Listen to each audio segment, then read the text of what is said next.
Good morning. Welcome back to Ladybug Grace Bible in a Year edition. I appreciate you being here today with me.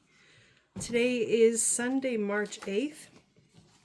We're going to do number 7, Psalm 61, John 5, and then Proverbs 8 will be on a separate video in the other folder. Depending on the length, it may be Proverbs 8 and 9 because it has to be a certain length in order to not be a short. So we'll see how things go. But let's jump into number 7. Number 7 is a little long. Warn you in advance. Offering at the dedication of the tabernacle. When Moses finished setting up the tabernacle, he anointed and consecrated it and all its furnishings. He also anointed and consecrated the altar and all its utensils. Then the leaders of Israel, the heads of families who were the tribal leaders in charge of those who were counted, made offerings. They brought as their gifts before the Lord 6 covered carts and 12 oxen. Excuse me. An ox from each leader and a cart for every 2. These they presented before the tabernacle. The Lord said to Moses, "Accept these from them, that they may be used in the works of the tent of meeting. Give them to the Levites, as each man's work requires." I gotta pause you for a second, excuse me.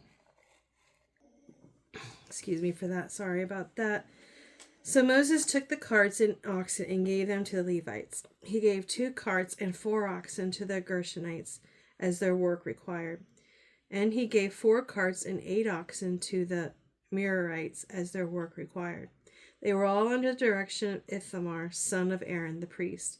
But Moses did not give any to the Kohathites, because they were to carry on their shoulders the holy things for which they were responsible. When the altar was anointed, the leaders brought their offerings for its dedication and presented them before the altar. For the Lord has said to Moses, "Each day one leader is to bring his offering for the dedication of the altar." The one who brought his offerings on the first day was Nahshon, son of Amminadab, of the tribe of Judah. His offering was on 1 silver plate weighing 130 shekels, and 1 silver sprinkling bowl weighing 70 shekels, both according to the sanctuary shekel, each filled with the finest flour mixed with olive oil as a grain offering. 1 gold dish weighing 10 shekels for a burnt offering. 1 male goat for a sin offering, and 2 oxen, 5 rams, 5 male goats, and 5 male lambs a year old to be sacrificed as a fellowship offering. This was the offering of Nahshon, son of Amminadab. On the second day, Nathaniel, son of Zuar, the leader of Issachar, brought his offering. The offering he brought was 1 silver plate weighing 130 shekels, and 1 silver sprinkling bowl weighing 70 shekels, both according to the sanctuary shekel, each filled with the finest flour mixed with olive oil as the grain offering. 1 gold dish weighing 10 shekels filled with incense. 1 young bull, 1 ram, and 1 male lamb a year old for a burnt offering. 1 male goat for a sin offering, and 2 oxen, 5 rams, 5 male goats, and 5 male lambs a year old to be sacrificed as a fellowship offering. This was the offering of Nathaniel, son of Zuar. On the third day, Eliab, son of Helon, the leader of the people of Zebulun, brought his offering. His offering was 1 silver plate weighing 130 shekels, and 1 silver sprinkling bowl, weighing 70 shekels. Where I got however, I don't know. Both according to the sanctuary shekel, each filled with the finest flour mixed with olive oil as a grain offering. 1 gold dish weighing 10 shekels filled with incense. 1 young bull, 1 ram, and 1 male lamb a year old for a burnt offering. 1 male goat for a sin offering, and 2 oxen, 5 rams, 5 male goats, and 5 male lambs a year old to be sacrificed as a fellowship offering. This was the offering of Eliab, son of Helon. On the 4th day, Elazar, son of Shedeur, the leader of the people of Reuben, brought his offering. His offering was 1 silver plate weighing 130 shekels, and 1 silver sprinkling bowl weighing 70 shekels, both according to the sanctuary shekel, each filled with the finest flour mixed with olive oil as a grain offering. 1 gold dish weighing 10 shekels filled with incense, 1 young bull, 1 ram, and 1 male lamb a year old for a burnt offering, 1 male goat for a sin offering, and 2 oxen, 5 rams, 5 male goats, and 5 male lambs a year old to be sacrificed as a fellowship offering. This was the offering of Eleazar, son of Shedeur. On the 5th day, Shelumiel, son of Jurishadi, I know I butchered that, the leader of the people of Simeon, brought his offering.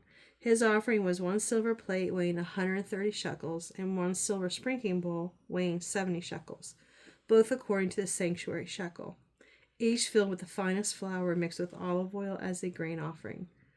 1 gold dish weighing 10 shekels filled with incense, 1 young bull, 1 ram, and 1 male lamb a year old for a burnt offering, 1 male goat for a sin offering, and 2 oxen, 5 rams, 5 male goats, and 5 male lambs a year old to be sacrificed as a fellowship offering. This was the offering of Shelumiel, son of Jurishadi. On the 6th day, Elisaph, son of Deuel, the leader of the people of God, brought his offering. His offering was 1 silver plate weighing 130 shekels and 1 silver sprinkling bowl weighing 70 shekels, both according to the sanctuary shekel, each filled with the finest flour mixed with olive oil as a grain offering. 1 gold dish weighing 10 shekels filled with incense, 1 young bull, 1 ram, and 1 male lamb a year old for burnt offering, 1 male goat for a sin offering, and 2 oxen, 5 rams, 5 male goats, and 5 male lambs a year old to be sacrificed as a fellowship offering. This was the offering of Elishaph, son of Deuel.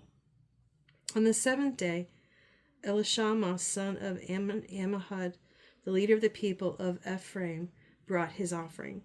His offering was 1 silver plate weighing 130 shekels and 1 silver sprinkling bowl weighing 70 shekels, both according to the sanctuary shekel, each filled with the finest flour mixed with olive oil as a grain offering. 1 gold dish weighing 10 shekels filled with incense, 1 young bull, 1 ram, and 1 male lamb a year old for burnt offering, 1 male goat for a sin offering, and 2 oxen, 5 rams, 5 male goats, and 5 male lambs a year old to be sacrificed as a fellowship offering. This was the offering of Elishama, son of Ammihud. On the 8th day, Gamaliel, son of Pedazar, the leader of the people of Manasseh, brought his offering. His offering was 1 silver plate weighing 130 shekels and 1 silver sprinkling bowl weighing 70 shekels, both according to the sanctuary shekel, each filled with the finest flour mixed with olive oil as a grain offering. 1 gold dish weighing 10 shekels filled with incense, 1 young bull, 1 ram, and 1 male lamb a year old for a burnt offering, 1 male goat for a sin offering, and 2 oxen, 5 rams, 5 male goats, and 5 male lambs a year old to be sacrificed as a fellowship offering. This was the offering of Gamaliel, son of Pedazar.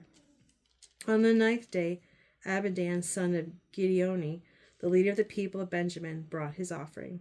His offering was 1 silver plate weighing 130 shekels and 1 silver sprinkling bowl weighing 70 shekels, both according to the sanctuary shekel, each filled with the finest flour mixed with olive oil as a grain offering. 1 gold dish weighing 10 shekels filled with incense, 1 young bull, 1 ram, and 1 male lamb a year old for a burnt offering, 1 male goat for a sin offering. There it is. Okay. On the 10th day, Azazar, son of Amishadi, the leader of the people of Dan, brought his offering. I'm going to kind of skip these because I know. On the 11th day, Pagiel, son of Ochran, the leader of the people of Asher, brought his offering. On the 12th day, Ahira, son of Enan, the leader of the people, Naphtali, brought his offering. So I'm not reading the specifics because you're getting the picture. The video is getting long. Each one brought various weights of gold and silver and animals for sacrifice. These were the offerings of the Israelites, leaders of the dedication of the altar, when it was anointed. 12 silver plates, 12 silver sprinkling bowls, and 12 gold dishes. Each silver plate weighed 130 shekels, and each sprinkling bowl 70 shekels, Altogether, the silver dishes weighed 2,400 shekels, according to the sanctuary shekel. The 12 gold dishes filled with the incense weighed 10 shekels each, according to the sanctuary shekel. Altogether, the gold dishes weighed 120 shekels. The total number of animals for the burnt offering came to 12 young bulls, 12 rams, and 12 male lambs a year old. Together with their grain offerings, 12 male goats were used for the sin offering. The total number of animals for the sacrifice of the fellowship offering came to 24 oxen, 60 rams, 60 male goats, and 60 male lambs a year old. These were the offerings for the dedication of the altar after it was anointed. When Moses entered the tent of meeting to speak with the Lord, he heard the voice speaking to him from between the two cherubims above the atonement cover on the Ark of the Covenant law, and the way the Lord spoke to him. And that is the end of Numbers 7. As you can see, 11 minutes long, just for that. But we get the picture. Psalm 61. I'm not trying to make light of it. The theme for this is prayer for security and assurance. Wherever we are, we can trust that God will be there to answer our cries for help. Hear my cry, O Lord, O God. Listen to my prayer. From the ends of the earth I call to you. I call as my heart grows faint. Lead me to the rock that is higher than I, for you have been my refuge, a strong tower against the foe. I long to dwell in your tent forever and take refuge in the shelter of your wings. For you, God, have heard my vows. You have given me the heritage of those who fear your name. Increase the days of my king's life, his years for many generations. May he be enthroned in God's presence forever. Appoint your love and faithfulness to protect him. And I will ever sing in your praise of your name.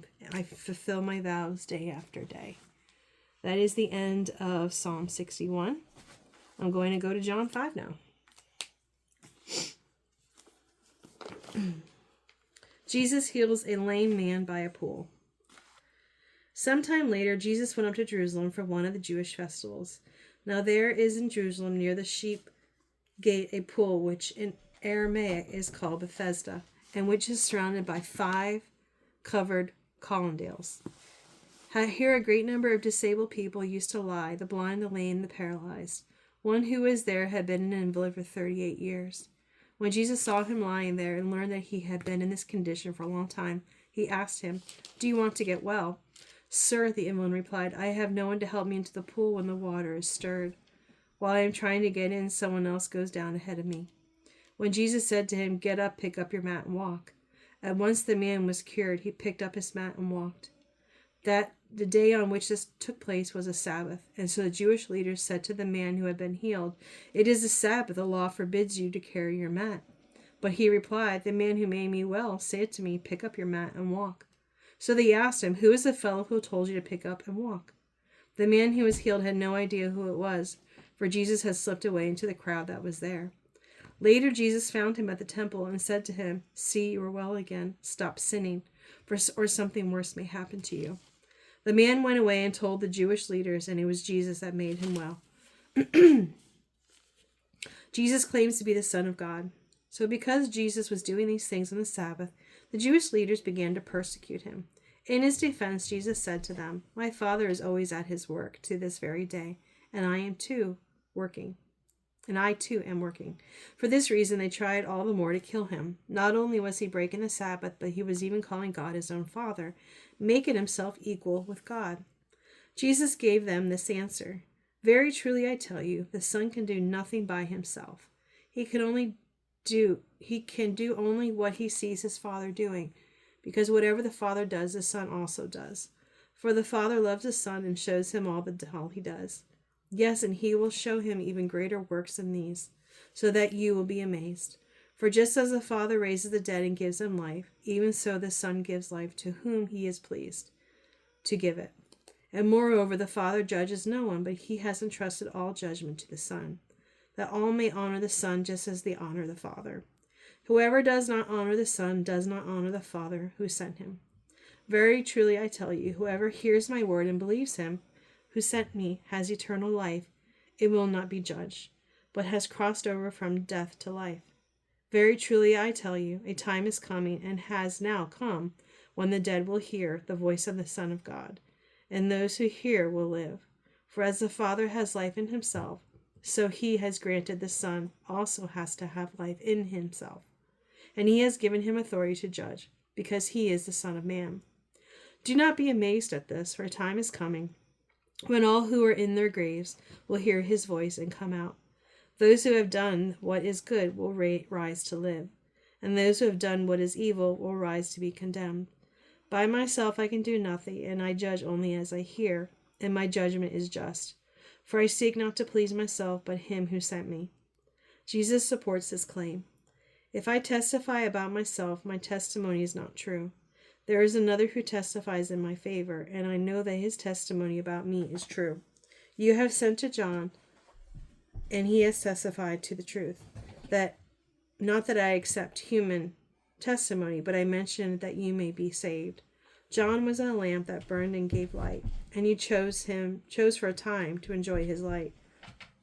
I have testimony weightier than that of John, for the works that the Father has given me to finish, their very works I am doing, testify that the Father has sent me, and the Father who sent me has himself testify concerning me. You have never heard his voice, nor seen his form, nor does his word dwell in you, for you do not believe the one he sent. You study the scriptures diligently because you think that in them you have eternal life. These are the very scriptures that testify about me, yet you refuse to come to me to have life. I do not accept glory from human beings, but I know you. I know that you do not have the love of God in your hearts. I have come in my Father's name, and you do not accept me. But if someone else comes in his own name, you will accept him. How can you believe since you accept glory from one another, but do not seek the glory that comes from the only God? But do not think I will accuse you before the Father. Your accuser is Moses, on whom your hopes are set. If you believe Moses, you would believe me, for he wrote about me. But since you do not believe what he wrote, how are you going to believe in what I say? Well, thank you for joining me for today's new material. I hope you have a wonderful day and a blessed day. And I'm going to go do Proverbs 8 now into the new folder. Thank you.